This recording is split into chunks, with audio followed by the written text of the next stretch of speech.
Cordial saludo para nuestra docente Lady Viviana Novoa y compañeros presentes. Somos el grupo conformado por Daniela Jimena García Gamboa, Ana Sofía Moreno Jaimes, Mariana Valeria Lozano Ardila y Eliana Sofía Enciso Jaramillo. Y en esta oportunidad presentaremos un caso clínico sobre el lupus eritematoso sistémico pediátrico. Generalidades. El lupus eritematoso sistémico pediátrico se define como una enfermedad autoinmunitaria crónica y multisistémica que destaca por la complejidad de sus manifestaciones clínicas, aunque es una patología poco común antes de los 10 años, con una edad promedio de presentación de 12 años, afectando predominantemente al sexo femenino. Se le denomina frecuentemente como el gran imitador, ya que su naturaleza heterogénea le permite simular diversos cuadros clínicos, lo que convierte su detención en un verdadero reto médico, y a pesar de que su pronóstico sigue siendo grave, la supervivencia ha mejorado significativamente en la última década gracias a los avances en el diagnóstico y tratamiento precoz.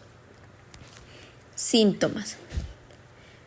La presentación clínica del lupus eritematoso sistémico pediátrico suele ser de carácter cíclico, iniciando frecuentemente con síntomas inespecíficos.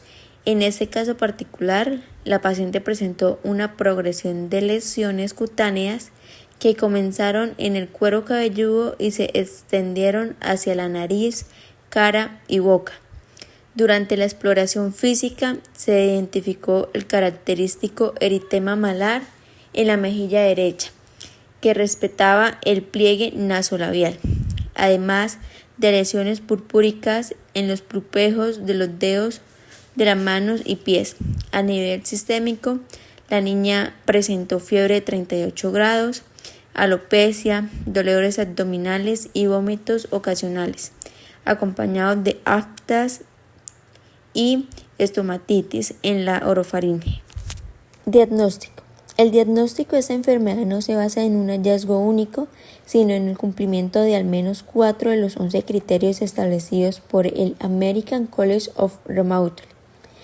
En la paciente, los estudios complementarios revelaron alteraciones hematológicas como leucopenia, 3.500 células por microlitros, y trombocitopenia, 126.000 plaquetas por microlitro, además de hematuria en el examen de orina. El perfil de autoinmunidad fue determinante, mostrando anticuerpos antinucleares con un título de 1 sobre 1280, junto con anticuerpos anti-ADN y anti-SM positivo. Asimismo, se detectó una disminución en los niveles del complemento C3 y C4, confirmando así la naturaleza inmunológica del cuadro y permitiendo iniciar el tratamiento multidisciplinar con corticoides y antipaludíticos. Inmunidad innata. 1. El origen. El fallo en la limpieza celular. Todo comienza con un proceso llamado apoptosis defectuosa. En condiciones normales, nuestras células mueren y son eliminadas rápidamente. En el lupus hay un aumento de la muerte celular y los basureros del cuerpo. Macrófagos. No funcionan correctamente. Fagotosis disminuida. Esto provoca que se acumulen restos de ADN y proteínas del núcleo celular en la célula, los cuales actúan como señales de peligro que el cuerpo no debería ver. La falsa alarma. El sistema de defensa inmediato detecta este ADN propio y lo confunde con un virus.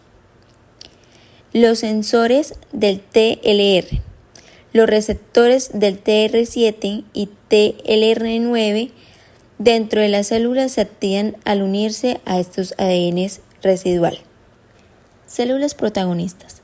Las células dendríticas plasmocitoides responden produciendo cantidad masiva de interferón tipo 1, una molécula que pone a todo el sistema inmune en estado de alerta roja. Neutrófilos y neptosis. Estas células lanzan redes de su propio material genético, neptosis, para intentar atrapar amenazas, pero en el lupus estas redes solo aportan más material nuclear para alimentar la inflamación.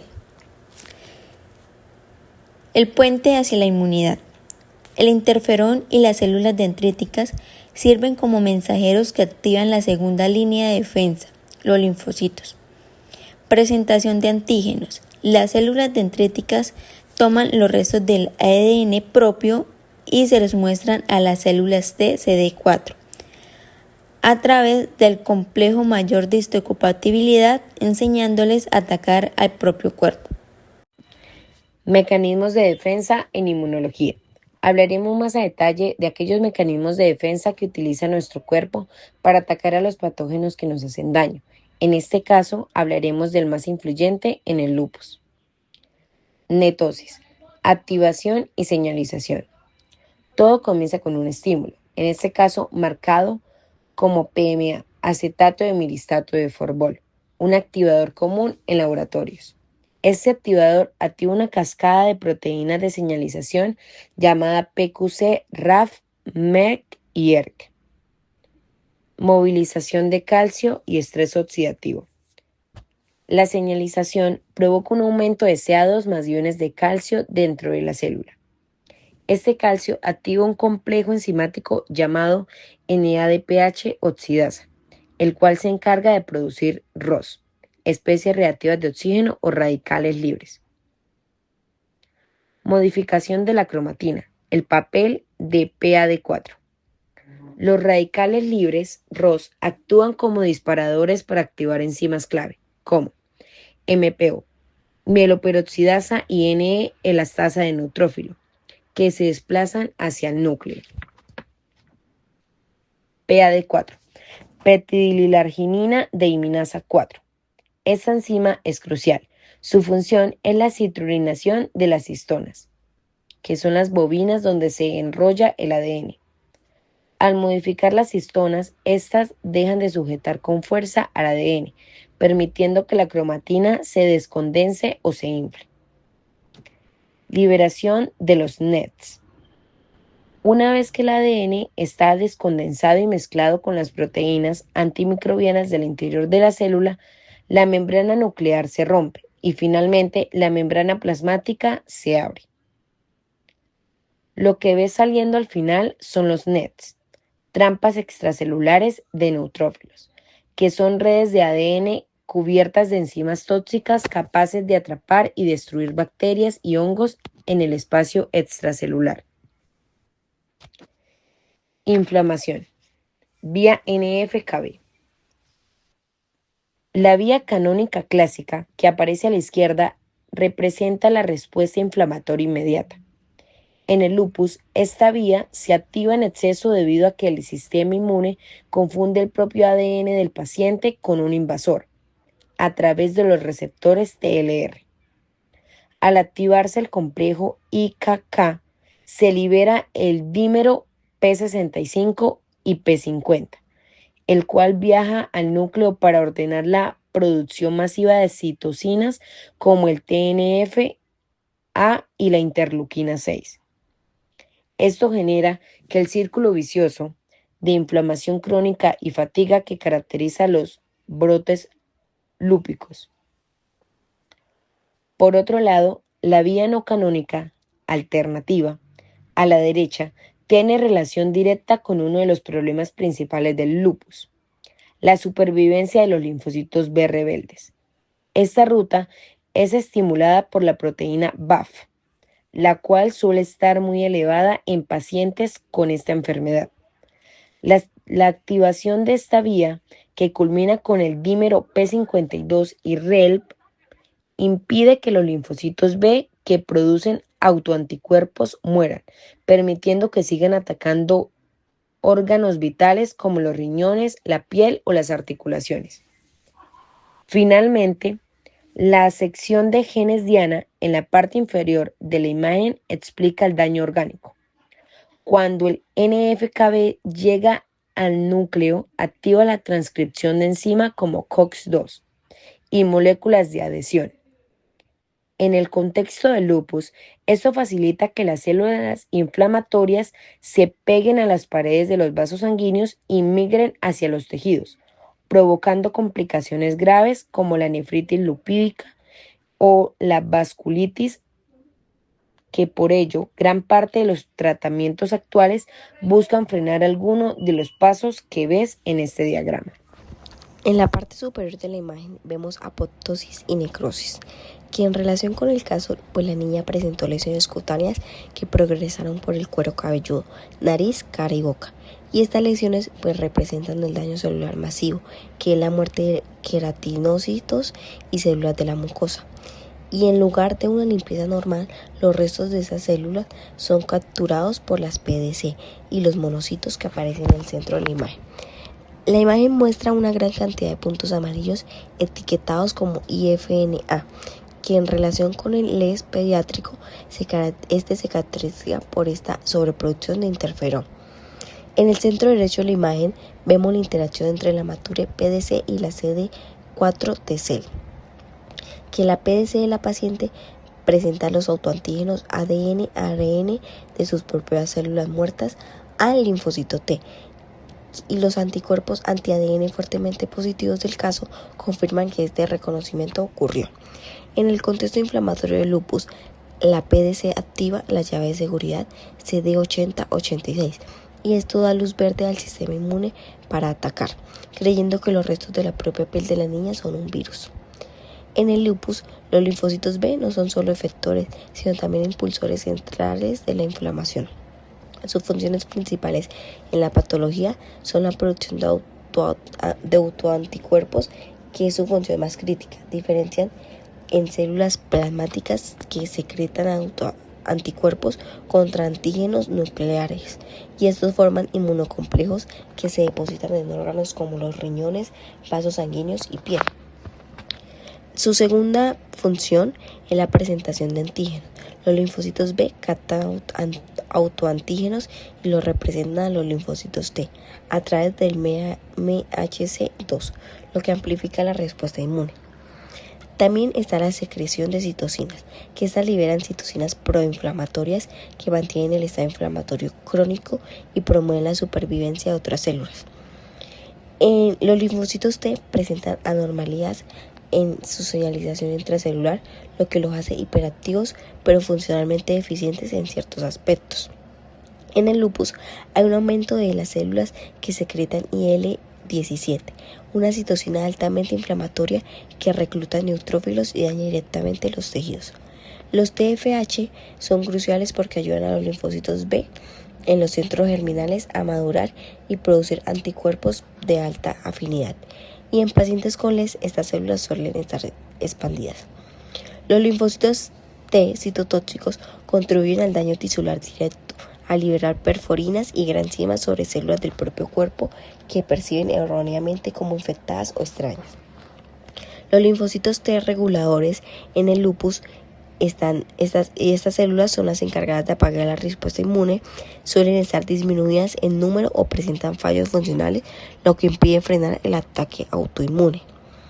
Y el daño más severo ocurre por la interacción entre ambos.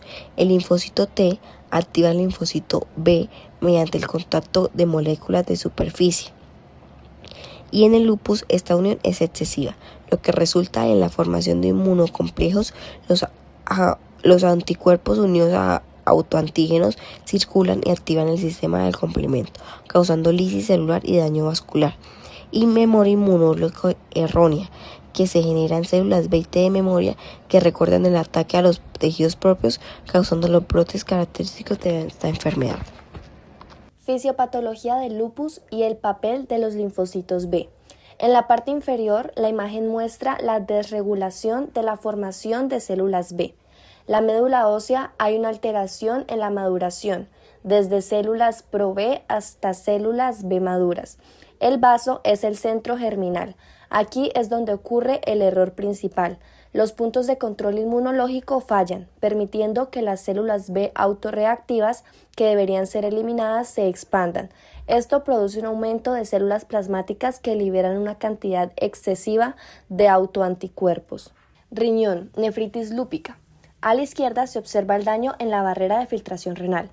Inmunocomplejos. Los anticuerpos se unen a los antígenos como el ADN que se vio en la netosis y se depositan en los glomérulos. La inflamación, la cual activa la vía del interferón IFN y otras señales inflamatorias, lo que provoca el paso de proteínas y sangre en la orina, proteinuria y hematuria, que eventualmente lleva a la falla renal. Piel, lupus cutáneo, CLE o SLE. En la parte superior izquierda se detalla la inflamación dérmica. El factor BAFF se ve que hay un aumento de BAFF, una citoquina que ayuda a las células B a sobrevivir. También hay acumulación de células B. Las células B de memoria y las células B doble negativas, DNB, se acumulan en la piel promoviendo la inflamación local y las lesiones típicas del lupus tras la exposición solar o estímulos químicos. Cerebro, neurolupus, NPSLE. En la esquina superior derecha se ilustra la afectación neuropsiquiátrica. Las barreras hematoencefálicas, BHE, en el lupus esta barrera puede volverse permeable, permitiendo que las células B y anticuerpos entren al sistema nervioso central. La microglía. Estos anticuerpos activan a la microglía, las células inmunes del cerebro, causando una respuesta inflamatoria que explica síntomas como la niebla mental, convulsiones o psicosis. En sangre hay un desequilibrio sistemático. En el centro el diagrama muestra que en el torrente sanguíneo hay un desbalance crítico. Hay aumento de células B de memoria, de autoanticuerpos y también de células B asociadas a la edad. También hay disminución de Gregs, las cuales son células B reguladoras. Estas son como las policías entre comillas que deberían frenar la inflamación, pero en el paciente de lupus están disminuidas, dejando el sistema inmune sin frenos. Sistema de complemento. Hay 3 vías de activación que se observan en la izquierda. Primero está la vía de las lectinas, lectin-PETway, que se activa cuando la proteína lectin-MBL se une a carbohidratos como manosa en la superficie de bacterias. Está la vía clásica, Classical PETway, que se inicia principalmente por la unión del complejo C1Q a anticuerpos, puede ser IgG o IgM, que ya están pegados a un patógeno. Ambas vías utilizan C4 y C2 para formar la C3 convertasa C4b2A.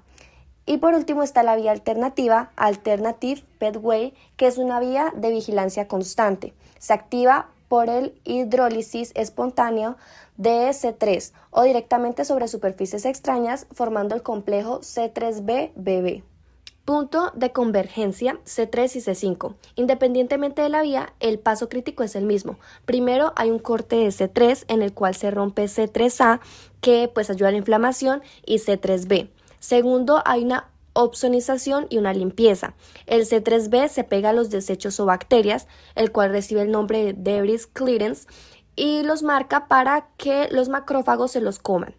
Y tercero, hay un corte de C5. La cascada continúa para romper C5 en Ca, el cual es un potente quimiotáctico, y C5b.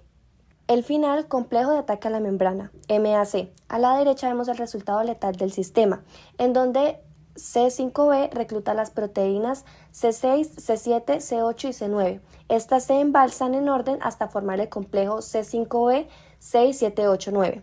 El poro, entre comillas, como se ve en la ilustración pequeña, estas proteínas forman un anillo o un tubo que perfora la membrana de la célula enemiga. Esto causa que entre agua y sales a la bacteria hasta que explota, lo cual recibe el nombre de lisis celular.